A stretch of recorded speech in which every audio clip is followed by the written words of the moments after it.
Teka muna mga kapatid, magnilay muna tayo. Sa bayan ng Bridgnorth sa Inglaterra, isang tore ng orasan ang nanahimik ng higit sa 50 years dahil sa kapabayaan.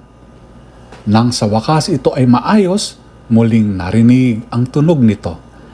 Tinatawagan ng mga tao upang markahan ang oras. Alam niyo, sa unang pagbasa, sinaway ni Propeta Hageo ang bayan dahil sa pagpapabaya sa templo ng Diyos habang abala sa sarili nilang mga bahay. Noong sira ang templo, humina ang pagsamba. Ngunit nang ito ay muling maitayo, naibalik ang presensya ng Diyos sa kanilang gitna. Sa Ebanghelyo, narinig ni Herodes ang tungkol kay Jesus at nagtaka kung sino siya. Marami ang interesado, ngunit kakaunti ang kumikilos. Tayo ay tinatanong, pinayagan ba nating tumigil ang orasan ng ating buhay espiritual? Inaanyayahan tayo ng Diyos na ibalik siya sa ating prioridad.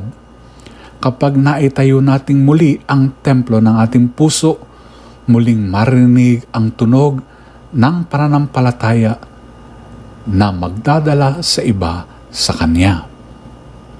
Pagnilayan po natin ito. Amen.